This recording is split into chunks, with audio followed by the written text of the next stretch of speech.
Hello friends, हम आशा करते हैं आप सब बहुत प्रसन्न और खुश होंगे। अरुण को चाय का कप पकड़ाती हुई उसकी माँ सावित्री बोली, बेटा अरुण, मुझे देखने में कुछ दिक्कत होती है, शायद मेरे चश्मे का कांच बदलवाना पड़ेगा। अरे माँ, मेरे ऑफिस में इतना काम है कि मुझे सांस लेने की फुर्सत नहीं मिलती, और तू भी हर वक्त एक नई आफत पेश करके बैठ जाती है। अभी कुछ ही माह पहले तो चश्मा ठीक कराया था। बेटा, तुझे ठीक से याद नहीं है, चश्मा बनवाए तो 2 साल से भी अधिक हो चुका है। हो सकता है माँ, पर मैं किस किस बात का समय याद रखूं? एक मैं ही तो कमाने वाला हूँ। बाकी इस घर में तो सिर्फ खर्च ही कर सकते हैं, और कुछ तो कोई कर ही नहीं सकता। बेटा, तेरा भाई बबलू और बहन छोटी तो अभी बहुत काफी छोटे हैं, और मैं तो घर के काम से फुर्सत ही नहीं हो पाती। अब और कौन है? बबलू जब कुछ करने लायक हो जाएगा तो जरूर तेरा हाथ बटाएगा। मैं तो कहती हूँ कि तू अपने लिए कोई लड़की देख ले और घर ले आ। मैं भी बूढ़ी हो गई हूँ, बहू के आ जाने से घर के काम में भी कुछ राहत हो जाएगी और तेरा ख्याल भी अधिक करेगी। तुझे भूख लगी होगी, मैं जाकर तेरे लिए खाना बना रही हूँ। सावित्री देवी अपने चश्मे को भूलकर खाना बनाने चली गई। सावित्री देवी सोच रही थी, अभी 1 साल पहले ही तो मेरे बेटे की नौकरी लगी है। थोड़ा परेशान सा रहता है, शुरू शुरू में ऐसा ही होता है, कुछ दिनों में संभल जाएगा। अभी उम्र ही क्या है। माँ का वात्सल्य अपनी संतान को सदैव छोटा ही आंका करता है। कोई कोई बेटा तो परशुराम भी होते हैं, पर माँ को तो अपनी संतान में सिर्फ श्रवण कुमार ही दिखाई देता। एक दिन अरुण का छोटा भाई बबलू, उसने सावित्री देवी से कहा, माँ, मेरे कॉलेज में पिकनिक मनाने के लिए बाहर जाने का प्रोग्राम फिक्स हो गया है। उसके लिए मुझे कुछ रुपयों की ज़रूरत है। भैया तो बात बात पर डांटते हैं, फीस तो बड़ी मुश्किल से देते हैं, पिकनिक के लिए तो आसमान सर पे उठा लेंगे, पर पैसा नहीं देंगे। आप ही कुछ बंदोबस्त करवा दीजिए। सावित्री देवी ने बबलू को आश्वासन देते हुए कहा, ठीक है बेटे, मैं आज ही तेरे भाई से कहकर तुझे थोड़े पैसे दिला दूंगी। छोटी को भी एक फ्राक लेना है, उसके पास तो ढंग के कोई कपड़े ही नहीं बचे। मुझे चश्मे की अभी कोई खास ज़रूरत नहीं है, अभी थोड़ा बहुत धुंधला सा तो देख ही लेती हूँ। कौन मुझे रेस कंपटीशन में दौड़ लगानी है, घर ही के कामकाज तो करना है बस। उस दिन शाम को सावित्री देवी ने शांत माहौल में अरुण से छोटी के लिए कपड़े और बबलू के लिए पिकनिक की बात कही तो वह भड़क कर बोला, देख माँ, फालतू बातों के लिए मेरे पास वक्त नहीं है। मेरे पास और भी बहुत काम है। इंश्योरेंस की किस्त भरनी है, एक फ्लैट लेने की बात भी ब्रोकर से चल रही है, साथ में मैं सोचता हूँ एक गाड़ी ले लूँ, क्योंकि मेरे ऑफिस के अधिकतर लोग अपनी अपनी गाड़ियों से आते हैं। मेरा भी कोई स्टेटस है, अब मैं अपनी सुनूं या तुम लोगों की? सावित्री देवी को बड़ा धक्का लगा। उसने माँ की ममता के चलते कभी सोचा नहीं था कि ऐसे दिन भी आएंगे।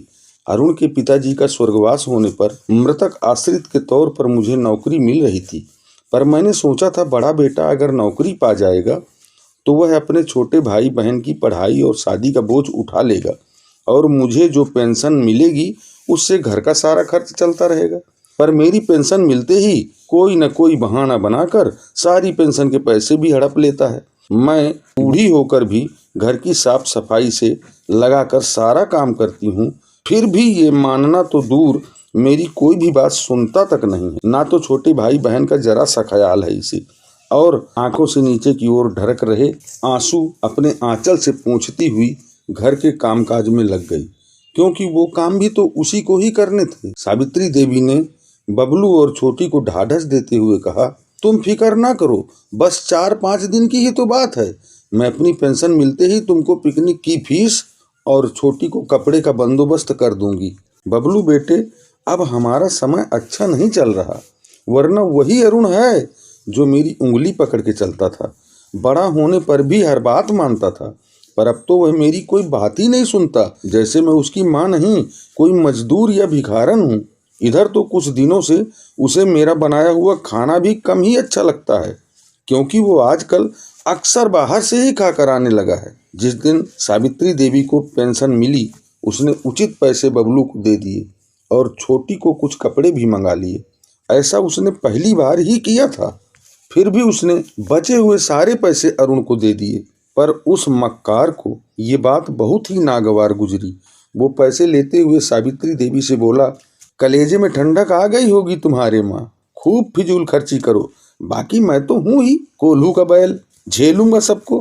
कहता हुआ पैसे जेब में डाले और बाहर चला गया। उस दिन से अरुण की फितरत काफी सामने आने लगी थी।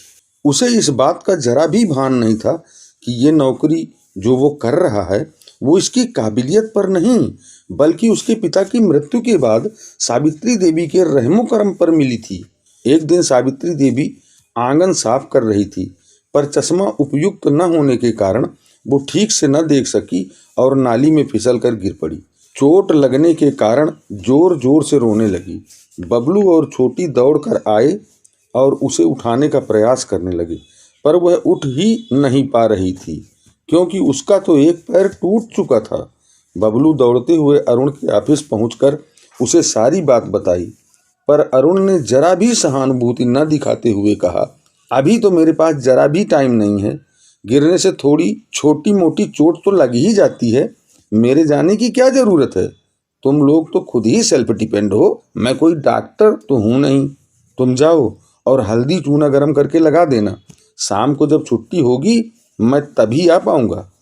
बबलू मायूस होकर अपना समूह लेकर वहाँ से लौट आया। वह समझ चुका था कि भाई साहब के पास तो माँ के प्रति भी कोई संवेदना शेष नहीं बची है, जिसने अपनी सारी जिंदगी औलाद के नाम पर कुर्बान कर दी हो। लौटते समय बबलू एक टैक्सी भी साथ लेता आया। वह समझ गया था कि जो भी करना है वो खुद ही करना है। भाई साहब के सहारे कुछ भी होने वाला नहीं है। पड़ोसियों की मदद से बबलू और छोटी ने सावित्री देवी को सरकारी हॉस्पिटल में एडमिट कराया, क्योंकि जिसका कोई नहीं उसका सहारा सरकारी हॉस्पिटल तो है ही। 20 दिन गुजर चुके थे, पर अरुण जी माँ को देखने अस्पताल तक आने की जहमत नहीं पाली। सावित्री देवी के पैर में प्लास्टर बंधा था, पड़ोसियों द्वारा दिए हुए कुछ पैसे भी थे। बबलू ने माँ से कहा, अब हमारा उस घर में लौट कर जाना ठीक नहीं होगा जहाँ हमारी कोई कीमत ही न हो।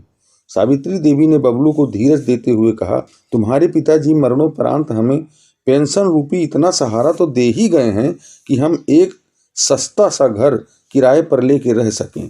हम अरुण के पास तो कभी नहीं जा सकते, पर बेटे वो दिन याद आ रहा है जब हमारा समय ठीक था, लोग हमारी बात सुनते थे। आज हमारी बात सुनने वाला कोई नहीं है, यहाँ तक कि हमारा खुद का बेटा भी। आज ये बात सच लग रही है कि इंसान नहीं बोलता, उसका समय बोला करता है, और जब समय कमजोर रहता है तब चाहे इंसान जितना बोले उसकी कोई नहीं सुनता। यह हमारा वीडियो आपको अच्छा बुरा जैसा भी लगा हो, प्लीज़ कमेंट के द्वारा ज़रूर बताएं, क्योंकि आपके द्वारा किए गए कमेंट ही हमारी मेहनत का फल होते हैं।